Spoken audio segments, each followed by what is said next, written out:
عليكم ورحمة الله وبركاته. إن الحمد لله وحده الصلاة والسلام على رسول الله وعلى آله وصحبه أجمعين ومن تبعهم بإحسان إلى يوم الدين وبعد فأعوذ بالله من الشيطان الرجيم فإن آمنوا بمثل ما آمنتم به فقد اهتدوا. আজকের আমাদের এই অনুষ্ঠানের সুযোগ্যতম সভাপতি মহাশয়,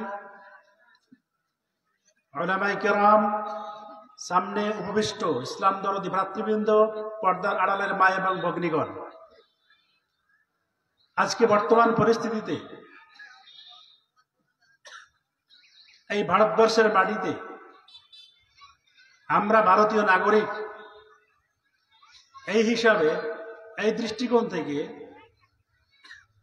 আমার পূর্বের যে বক্তা আলোচনা করলেন যে ইসলামের জন্য সাহাবায়ে কেরাম রাদিয়াল্লাহু আনহুম কতটা আত্মবলিদান দিয়েছেন, কতটা ত্যাগ স্বীকার করেছেন, আর সেই বক্তব্যের পর্যালোচনার স্বরূপ আমাদের সভাপতি মহাশয় সংক্ষিপ্ত আকারে বুঝিয়েছেন যে তারা কতটা গুরুত্ব সহকারে ইসলামের জন্য সময় দিতেন। দুর্ভাগ্যজনক হলেও চরম সত্য, আজকে 4/11/2025 নভেম্বর মাস, আজকে থেকে SIR শুরু হচ্ছে। মানে ভোটার কার্ডে যে নাম সংশোধন করা, নাম উঠানো ভোটার তালিকাতে, এগুলো এর আগে আরো বিভিন্ন সময়ে Aadhaar card, voter card, PAN card, তারপরে হচ্ছে নোট ব্যাংক, নোট জমা করা, বিভিন্ন বিষয়ে আমরা কি করি, ব্যস্ত থাকি। দুনিয়াবি বিষয়ে আমরা প্রচুর ব্যস্ত। কিছুদিন আগে আপনাদের এই জুমা মসজিদে আমি খুতবা দিয়েছিলাম, মনে হয় কয়েক মাস হয়ে গেল। তখন শেখ ছিলেন এখানে, এখন আছেন কিনা জানি না। তো আলোচ্য বিষয় কি ছিল? ধর্মীয় দৃষ্টিকোণ থেকে, মানে ভারতের সংবিধানের দৃষ্টিকোণ থেকে ধর্ম পালন। মানে ভারতের সংবিধান আমাদেরকে ধর্ম পালন করার চরমভাবে অধিকার দিয়েছে। বর্তমানে বিশ্বের বিভিন্ন জায়গাতে মুসলিমরা নির্বিঘ্নে ধর্ম পালন করতে পারছেন না। এখানে আমাদের সংবিধান ধর্ম পালন করার পুরোপুরি অধিকার দিয়েছে।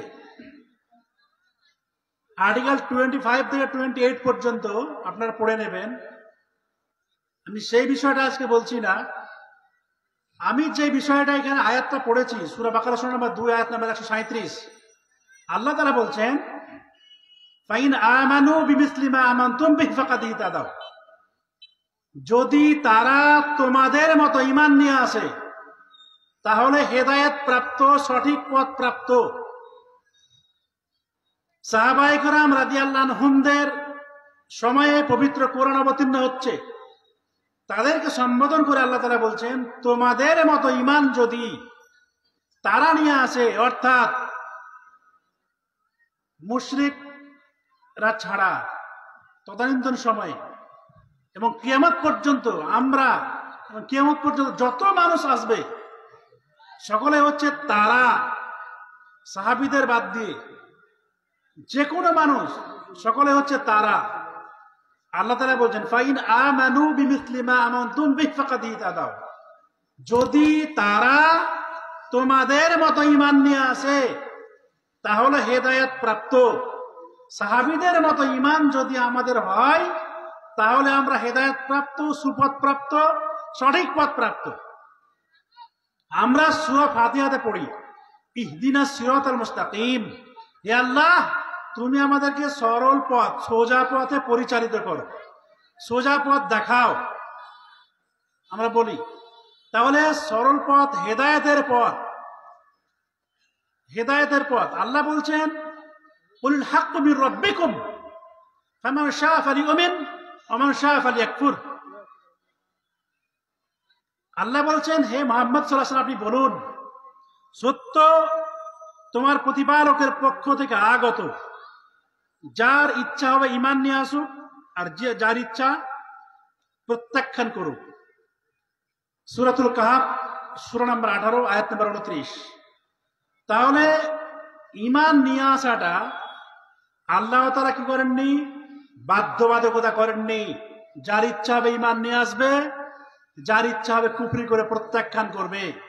মানে এই আয়াত থেকে একটা জিনিস স্পষ্ট হচ্ছে যে ইসলামটা কখনো কাউকে বাধ্যতামূলকভাবে গ্রহণ করানো বা ইসলামে দীক্ষিত করা, এটা জায়েজ নয়, বৈধ নয়। এই আয়াত থেকে প্রমাণিত হচ্ছে, এই আয়াত থেকে প্রমাণিত হচ্ছে স্পষ্টভাবে যে সাহাবায়ে কেরাম রাদিয়াল্লাহু আনহুম এবং রাসূলুল্লাহ সাল্লাল্লাহু আলাইহি ওয়াসাল্লামের উত্তম আচরণ, উত্তম ব্যবহার, এর মাধ্যমেই কিন্তু অমুসলিমরা ইসলামে দীক্ষিত হয়েছিলেন, ইসলাম কবুল করেছিলেন। তদানীন্তন সময়ে সাহাবায়ে কেরাম রাদিয়াল্লাহু আনহুম মার খেয়েছেন, অত্যাচারিত হয়েছেন, তথাপিও ইসলাম কবুল করছে মানুষ। কেন? তারা তো জানছে যে মার খাবো, ইসলাম কবুল করলে আমাকে মার খেতে হবে। বিলাল রাদিয়াল্লাহু আনহু উত্তপ্ত বালুকণাতে তাকে শুয়ে দেওয়া হয়েছিল, পাথর রেখে দেওয়া হয়েছিল, আর তাকে অত্যাচার করা হচ্ছিল,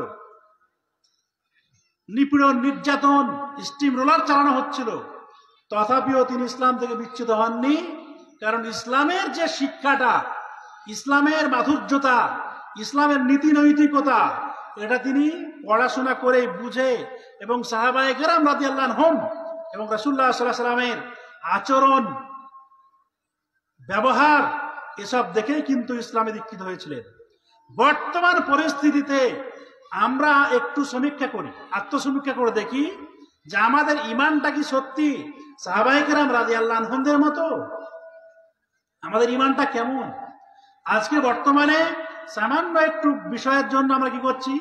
নিজেদের মধ্যে মারামারি করছি, কাটাকাটি করছি, হানাহানি করছি, খুনোখুনি করছি। 80% তারও বেশি হবে থানাতে, কোর্টে মুসলিমরা আছে, মুসলিমরা নয়। 80% বেশি থানাতে, কোর্টে কারা আছে?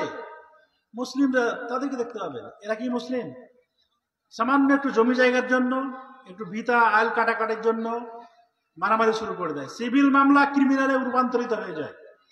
সিভিল মামলা ক্রিমিনালে রূপান্তরিত হয়ে যায় কেন? মারামারি করা, সামান্য একটু ঘাস কাটাকাটি, একটু আল কাটাকাটি, এই জন্য আমরা কি করছি? নিজেদের মধ্যে মারামারি করছি। ফলে মামলা হচ্ছে, উভয় পক্ষকেই যেতে হচ্ছে ছুটে কার কাছে? উকিলের কাছে, আইনজীবীর কাছে। এবার আইনজীবীর কাজ কি? মামলাটায় কি করে দীর্ঘদিন ভাবে কোর্টের প্রসিজার আছে, 5 মিলিয়নের বেশি কেস পেন্ডিং আছে, কেসেস পেন্ডিং আছে ভারতবর্ষে, 50 লাখের বেশি কেস পেন্ডিং আছে। এবারে কোর্টে হাজিরা দেন, জবের হাজিরা দিবেন, তবে 500 টাকা, 1000 টাকা, 2000 টাকা করে দেন আর দিয়ে আসেন। সামান্য একটু জিনিসের জন্য ভাই ভাই মারামারি, কাটাকাটি, হানাহানি, খুনোখুনি, রক্তপাত, এসব। একটু মেনটেন্স পায় বলে সামান্য মেনটেন্স পাবে, বা কারোর সাথে পরকীয়া আছে, কি করে দিল? 498A বধূ নির্যাতনের মামলা করে বসলো, বধূ নির্যাতনের মামলা করে বসলো, এখন 85 BNS। তো বিষয়টা কি? আসলে এই যে ঝগড়া, ঝামেলা, মারামারি কেন করছি আমরা? স্বার্থ সিদ্ধির জন্য। স্বার্থ সিদ্ধি কি পাবো আমরা? হয়তো একটু ওকে মেরে আমি হয়তো একটা জায়গাটা দখল করলাম, বা আমার দেওয়ালটা একটু বেশি দিতে পারলাম, এ দুনিয়াতে স্বার্থ সিদ্ধি হলো। কিন্তু চিরস্থায়ী, চিরন্তন, যেখানে আমাদের থাকতে হবে, সারা জীবন থাকতে হবে, কিয়ামত দিবসে মরার পরে যে একটা জীবন আছে, এটা যতদিন পর্যন্ত আমরা বিশ্বাস না করব, যতদিন পর্যন্ত বিশ্বাস না করব, ততদিন পর্যন্ত আমাদের মধ্যে নীতি নৈতিকতা এগুলো আসবে না। কোরআনের উপর বিশ্বাস আমাদের নেই। বিশ্বাস থাকলে আমরা কখনোই নিজেদের মধ্যে মারামারি করতাম না। কোরআন কি কখনো বলেছে যে মারামারি করো? ইসলাম কখনো বলেছে মারামারি করো? সদাচরণ করতে বলেছে, ভালো আচরণ করতে বলেছে, প্রতিবেশীর সঙ্গে মিলেমিশে থাকতে বলেছে। আর যত ঝামেলা সব প্রতিবেশীর সঙ্গে। প্রতিবেশী যদি অমুসলিম হয়, খ্রিস্টানও হয়, ইহুদি হোক, বৌদ্ধ হোক, যে কেউ হোক না কেন, প্রতিবেশীর সঙ্গে ভালোভাবে চলাফেরা করতে হবে। তাকে তরকারি দিয়ে আসতে হবে, ওর বাড়ি থেকে তরকারি আসবে। এটাই হচ্ছে ইসলাম। আমি যদি মরি তাহলে আমার প্রতিবেশীর লোকজন 3 দিন পর্যন্ত আমার বাড়িতে খাবার পরিবেশন করে খাবার দিয়ে যাবে। এটাই হচ্ছে ইসলাম। কিন্তু না, সামান্য একটুর জন্য আমরা মারামারি করছি, ঝামেলা করছি, কেস কাটারি হচ্ছে, ঝামেলা হচ্ছে, তখন আমাদেরকে জেলে থাকতে হচ্ছে। কাদেরকে? বেশিরভাগ মুসলিম। কারণটা কি? দুনিয়ার সার্থকতা, দুনিয়ার সফলতা, এটাই কি মূল সফলতা? আমরা যদি সত্যি প্রকৃতভাবে যদি আমরা আল্লাহকে বিশ্বাস করতাম, মুহাম্মদ সাল্লাল্লাহু আলাইহি ওয়াসাল্লামকে বিশ্বাস করতাম, কোরআনকে বিশ্বাস করতাম, আখিরাতকে বিশ্বাস করতাম, আমাদের যে হিসাব হবে এটা যদি আমরা বিশ্বাস করতাম, তাহলে হাসিবু ক্বাবলা আন তুহাসাবু, তোমরা কি করো? তোমাদের হিসাব নেওয়ার আগে, তোমাদের হিসাব নেওয়ার আগে আমাদের যে হিসাব আল্লাহ তাআলা নেবেন, তার আগে আমাদের নিজেদেরকে হিসাব নিতে হবে, সমীক্ষা করতে হবে। শুয়ে শুয়ে ঘুমানোর আগে ভাবতে হবে যে আমি সারাদিনে কতটা ভালো কাজ করলাম, কতটা খারাপ কাজ করলাম, এগুলো সমীক্ষা করতে হবে, তওবা করতে হবে। মুহাম্মদ সাল্লাল্লাহু আলাইহি ওয়াসাল্লাম শেষ নবী, জান্নাত প্রাপ্ত ব্যক্তি, তাকে জান্নাতের সার্টিফিকেট দেওয়া হয়েছে, তথাপিও 70 বারের বেশি ইস্তেগফার করতেন, ক্ষমা চাইতেন, 100 বার পর্যন্ত ক্ষমা চাইতেন, বিভিন্ন দোয়া পড়তেন, ক্ষমা চাইতেন, মানুষকে ক্ষমা করে দিতেন, মাফ করে দিতেন। এগুলো হচ্ছে ইসলামের শিক্ষা। ইসলামের শিক্ষা এটাই যে আপনি পুরোপুরি ইসলামকে পালন করবেন, একটু মানবেন, একটু ছাড়বেন। আফাতুমিনুনা বিবাযিল কিতাব ওয়া তাকফুরুনা বিবায, তোমরা যদি কোরআনে কিছু টাকা মানবে এবং কিছুটা অস্বীকার করবে, এটা যদি হয় তাহলে তোমরা পার্থিব জগতে লাঞ্ছিত, অপমানিত হবে, নিগৃহীত, পদদলিত হবে, ঘৃণিত, পদচ্যুত হবে, বিড়ম্বিত হবে, এবং আখিরাতে তোমাদের জন্য রয়েছে কঠিন থেকে কঠিনতম শাস্তি। শাস্তি আল্লাহ তাআলা নির্ধারণ করে রেখেছেন। অতএব কিছুটা মানবো কোরআন আর কিছুটা ছেড়ে দেব। নামাজ পড়লাম 5 ওয়াক্ত, দাড়ি রাখলাম না, গাড়ির নিচে প্যান্ট পরলাম, এটা যদি হয় এটা ইসলাম পালন করবে। পুরোপুরি ইসলাম মানতে হবে এবং আমাদের সংবিধান পুরোপুরি রাইট দিয়ে রেখেছে, অধিকার দিয়ে রেখেছে, পুরোপুরি গাইড করছে। কোনো সরকারের ক্ষমতা নেই ধর্ম পালনে বাধা দেওয়ার, কোনো সরকারের ক্ষমতা নেই। সরকার কি খুব খারাপ করছে? খুব খারাপ করছে। আজকে বৌদ্ধরা মাত্র 2% আছে ভারতবর্ষে, ওই সরকার তো ওদেরকে বাধা দেয় না। ওরা সবাই ওদের ধর্ম পালন করে, আর আমরা কি করি? 95%-এর বেশি আমরা ধর্মকে প্রত্যাখ্যান করে দিয়েছি। এই জন্য আমাদের এই দুরবস্থা। এই জন্য আল্লাহ তাআলা বলেন, ফাইন আমানু বিমিসলি মা আমানতুম বিহি ফাকাদ ইহতাদাও, তারা যদি তোমাদের মতো ঈমান নিয়ে আসে, সাহাবীদের মতো ঈমান, তাহলে হেদায়েত প্রাপ্ত, নচেত নয়। একটা হাদিস বলে আমার বক্তব্য শেষ করছি। হাদিসটি আছে সুনান আবি দাউদে, হাদিস সহিহ সূত্রে প্রমাণিত।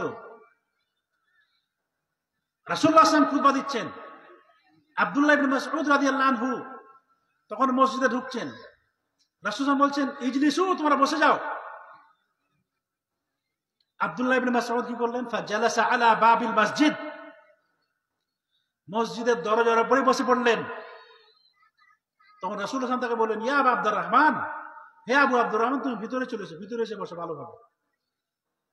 তিনি কেন বসেছিলেন? রাসূলুল্লাহ সাল্লাল্লাহু আলাইহি ওয়াসাল্লাম বলেছেন বসতে, সঙ্গে সঙ্গে বসে পড়েছেন। ফাজালাসা আলা বাবিল মসজিদ, মসজিদের দরজাতেই বসে পড়েছেন। কারণটা কি? আমি যদি একটু ঢুকে বসতে যেতাম, হয়তো রাসূলুল্লাহ সাল্লাল্লাহু আলাইহি ওয়াসাল্লামের এই নির্দেশ পালনে বিলম্ব হয়ে যেত, দেরি হয়ে যেত। এই জন্য আমি অবস্থায় বসে পড়েছি। এই হচ্ছে ঈমান। আর আমরা এই যে বক্তব্য শুনছি, শোনার পরে এখান থেকে বেরিয়ে বিড়ি ধরিয়ে দেব, এই হচ্ছে আমরা মুসলিম। মসজিদ থেকে বেরিয়েই বিড়ি ধরিয়ে দেব। সারাদিন রোজা করলাম, লুকিয়ে হয়তো বিড়ি খেয়ে নিলাম, নামাজ পড়ার পর মাগরিব পরে ওই ইফতার হয়তো বিড়ি দিয়ে হয়ে যায়, মসজিদ থেকে বের হওয়ার পর। কেমন মুসলিম? হাইকোর্ট, কলকাতা হাইকোর্ট একটা আমাদের পুরো পশ্চিমবঙ্গের মধ্যে তথা ভারতবর্ষের মধ্যে উল্লেখযোগ্য জায়গা, বুঝতে পেরেছেন? 25টা হাইকোর্ট আছে, তার মধ্যে সর্বপ্রথম হাইকোর্ট আমাদের এই কলকাতা হাইকোর্ট। ওখানে প্র্যাকটিস করছি, আলহামদুলিল্লাহ অনেক মেয়েরাও প্র্যাকটিস করে পর্দার সহিত, ঘাটের উপর প্যান্ট থাকে। অতএব ধর্ম পালনে কেউ বাধা থাকবে না যদি আপনি নিজে সঠিক থাকেন। আসসালামু আলাইকুম ওয়া রাহমাতুল্লাহি ওয়া বারাকাতুহু।